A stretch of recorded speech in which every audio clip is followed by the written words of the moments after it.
سلام كم يتخونوا زخبركم تعذبتنا نيلو معلت حيزنا لكم زغربنا زيناتنا بخم نبلو سناي مكتال كون لكم يمنام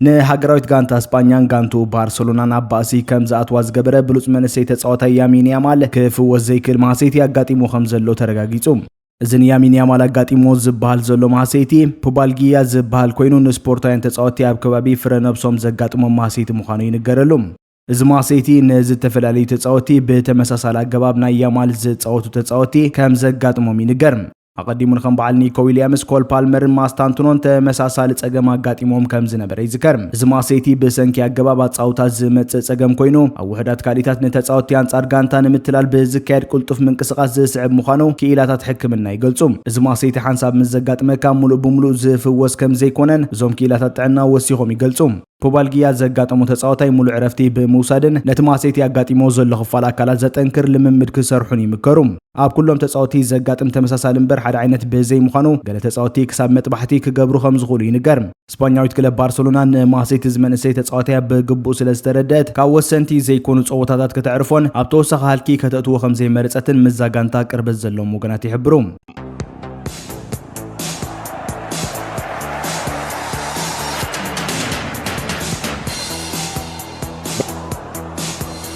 አገራዊት ጋንታ ቤልጅየም ምስ ካዛክስታን ኣብ ዘካየደቶ ናይ ዋንጫ ዓለም መጻረይ ጾታ ሓደ በሓደ ድሕሪ ምውጻእ ተጻወተታ ጋንታ ብርቱዕ ቁጥዕ ከም ዘለዓለ ተገሊጹ በዚ ውጽኢት ዝያዳ ዝተበሳጨው ናይ ክንፍት ቃይ ክለብ ማን ሲቲ ጀረሚ ዶኩ ኣፉ ኸፊቱ ንካዛክስታን ክንስዕራ ዘይንኽእል እንተኾይና ኣብ ዋንጫ ዓለም ምስታፍና እንታይ ትርጉም ኣለዎ ክብል እውን ተሰሚዑ እዚ ኣብ ክለቡ ማን ሲቲ በዘርእዮ ዘሎ ብቕዓት በብዙሓት ወገናት ክድነቕ ዝጸንሐ ቤልጅማዊ ድሕሪ ምስ አገራዊት ጋንታ ካዛክስታን ዘካየደው ግጥም ኣብ ዝሃቦ መግለጺ ዘርኣናያ ድኹም ምንቅስቓስ ከምቲ ብዙሓት ዝብልዎም ብዘይ ምህላው ሉካኩ ኮርቶዋን ደብራይነን ዘጋጠመ ከም ዘይኮነ ክፍለጥ ይግባእ ምክንያቱ ከምዚ ዓይነት ቀሊል ጸወታ ብዘይዞም ሙኩራት ተጻወቲ ክንዕወት እንተዘይኪልና ኣብ ዋንጫ ዓለም 2026 ምስታፍና ትርጉም አልቦ ይድሕር ምባል ካብ አሰልጣን ዛግራዊት ጋንታ ክሳብ ናሽ ተጻወቲ ካብዝን ላዕሊ ክሰርሑ ከም ዝግባእ ተላቢዩ ዶኩ ኣብ አንጻር ካዛክስታን ዝተኻየደ ግጥም ሓደ ካብቶም ዝለዓለ ነጥቢ ሒዞም ዝወጹ ተጻወቲ ምዃኑ ስታስቲካዊ ጸብጻብ ትግጥም ይሕብር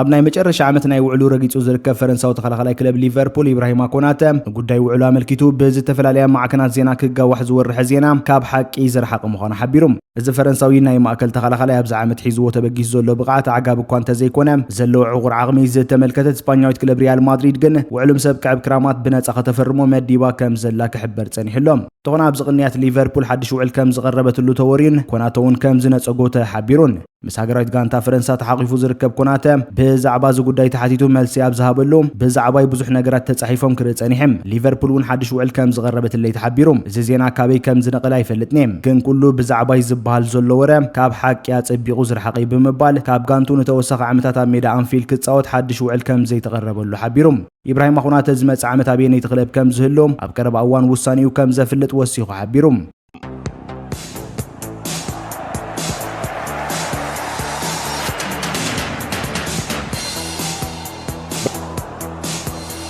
محزنتاو ጾታ ጋና ዘስካሕክሕ መስበርቲ ዘጋጥሞ ፍራንሲስ አቦ ካብ ውድድር ዋንጫ ዓለም 2026 ወፃ ምዃኑ ተሓቢሩ አገራዊት ጋንታ ጋና 14 ሕዳር ኣብ ዘካየደቶ ናይ መሕዝነት ግጥም ከቢድ ማሴቲ ዘጋጥሞ አቦ ድሕሪ ዘካየዱ ናይ ሕክምና ምርመራ ብየማና እግሩ ናይ ክልተ ዕጽምቲ መስበርቲ ከም ዘጋጥሞ ድሕሪ ምንጻሩ ንዝቕጽል ሓደ ዓመት ኩዕሶ ከም ዘይቀልዕ ተሓቢሩ በዘጉ ዜና ተስፋ ከይቆርጽ ተጻወተ ሃገራዊት ጋንታ ጋናን ፌደሬሽን ተሃገርን ኣብ ጎኑ ከም ዘለው አረጋጊጾምሉ ኣብ ልዕሊ እዚ ምስ ፈረንሳዊት ክለብ ቱሊስ ክጻወት ዝጸንሐ ተጻዋታይ ከቢድ መስበርቲ ዘውረደ አከፋፋለ ሃገራዊት ጋንታ ጃፓንን እንግሊዛዊት ክለብ ሊድስ ዩናይትድን ዝኾነ ታናካ ናብዚ ተጻዋታይን ሃገራዊት ጋንታን ድሕሪ ጾታ ብምኻድ ይቕሬታ ከም ዝሓተተ ተፈሊጡ ፍራንሲስ ድሕሪ 6 ወርሕ ንፈለማ ግዜ ምስጋና ዝተሰለፈሉ ጾታዩ እዚ ንተዓዘብቲ ስፖርት ዘሰንበደ መስበርቲ ያጋጢሞ ዘሎም ሃገራዊት ጋንታ ጋና ኣብቲ ምስ ጃፓን ዘካየደቶ ናይ መሕዝነት ግጥም ክልተ ባዶ ብዝኾነ ውጽኢት ተሳዒራ ከም ዝወጸት ይፍለጥ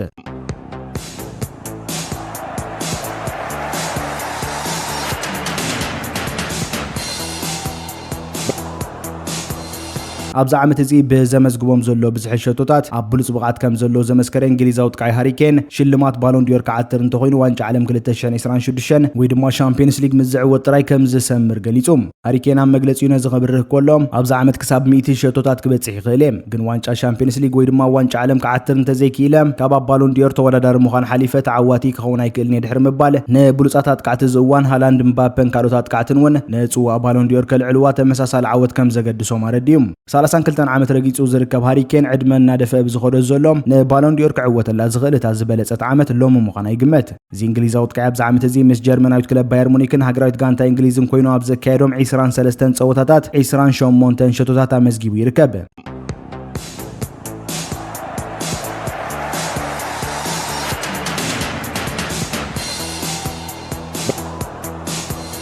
عباي كلب مان يونايتد انجليزاوت كاي جرينوود اب كلبو مارسي خوينو بزريو زلو ادناق بقعت اب ليغ 1 فرنسا زبلصه تصاوتاي ورح تقمتي بمخان تشليمم زي انجليزاوت كاي ابز عامت زي اب 10 حدا ناي ليغ صوتاتات شمونت شتوتات كمزغب كله نسلسته دما قرب غيروم جرينوود دحرتي اب لعل افكاريتو زورو دمتقاتين 10 شمونت وارح زاكل كاب صوتا قعسو غريت علي منبارو زذكر كوينو دحيرو غنا اب لعلي تمسريتو زنبر خسي دحر وسنت مسخاكر مسكروم مسحابهم كله اب لعل جرينوود زتمسرت خصتات مقراصو ناب زعبيت تخلب مان يونايتد تمليسو كصاوت هرفان كوان تنبروم بسنكي كاب ناي دق انستيو غانتا مان يونايتد زوردو تقاومو غن ناب كال خلب كسغاغر كم استگدد يحبرم اب سلت صوتا دي زربي بزغباتو زصاو زلو جرينوود ناب هاغرايت غانتا انجليز كملس يخل دو ايكلن او وساني جرمناو سلطان زهاغرايت غانتا توماس توكل زمركوس كوان تخونام توكل گندرو بلست غانتا سريحو بزلو نجرينوود مسارعو مصنبار مالت نزهاغرايت غانتا ناب عغرغرن زيرغونت مكلاع سلا زخونه نزود 24 عامت نابزا غانتا صنبرو زلو تخلو كم زي لك قصري كالم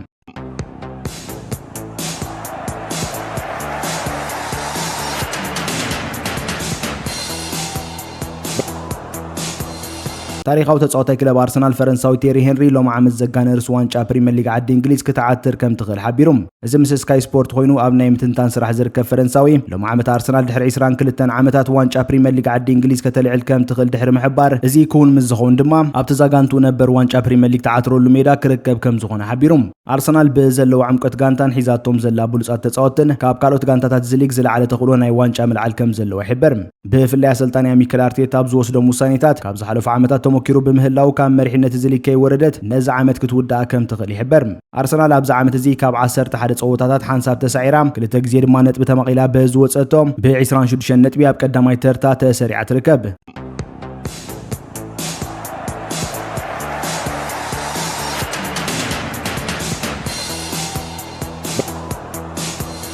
ولادي جرمناوي فلوريان فيرتز ودمس انجليزاويت كلب ليفربول مصنبارو كم زي تعصو حبيروم እዚ ብልዑል ክፍሊት ካብ ጀርመናዊት ክለብ ባየር ሌቨርኩሰን ናብ ቻምፒዮን ክለባት ዓዲ እንግሊዝ ሊቨርፑል ዝተሰጋገረ ብሉጽ ተጻዋታይ ከምቲ ትጽቢት ዝተገብረሉ ምስታ ጋንታ ብቕጽበት ክዋሃድ ብዘይምኻሉ ኣደዳ ነቐፌታ ክኸውን ጸኒሕሎም ወላዲ ዝተጻዋታይ ናብ ማዕከናት ዜና ሃገሩ ብምቕራብ ውላዱ ናብ ሊቨርፑል ክጽምበር ዝወሰዶ ውሳኔ ከም ዝድግፎን ኣብታ ጋንታ መዓልታዊ ዘካይዶ ዘሎ ጻዕሪ ናብ ዝለዓለ ብቕዓት ከሰጋግሮ ምዃኑ ድማ ሓቢሮም ሃንስ ቨርትዝ ውላዱ ክሳብ ሕጂ ብዝኸዶ ዘሎ መንገዲ 100% ሕጉስ ምዃኑን ክሳብ መወዳእታ ኣብ ጎኑ ከም ዘሎን ወሲኹ ሓቢሮም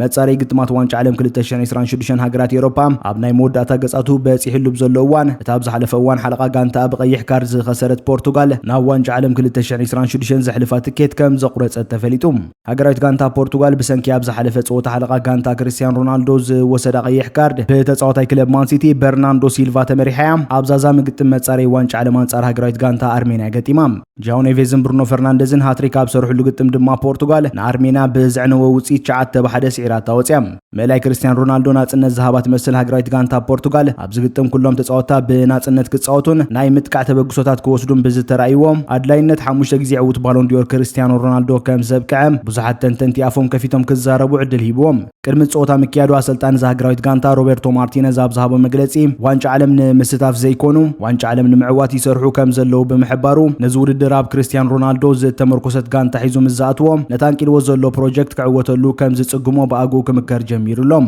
ኣብ ተመሳሳሊ ምድብ ዝርከባ ሃገራውያን ጋንታታት ሃንጋሪና አየርላንድን ኣብ ዘካየዶ ግጥም ብዓወት ሃገራዊት ጋንታ አየርላንድ 3-2 ተዛዚሙ በዚ ውጽኢት ድማ አየርላንድ ንፖርቱጋል ተኸቲላ ካልኣይ ተርታ ብምሓዝ ናብ ናይ ኣውዲቕካ ምሕላፍ ጸወታታት ክትሰጋገር ኪኢላ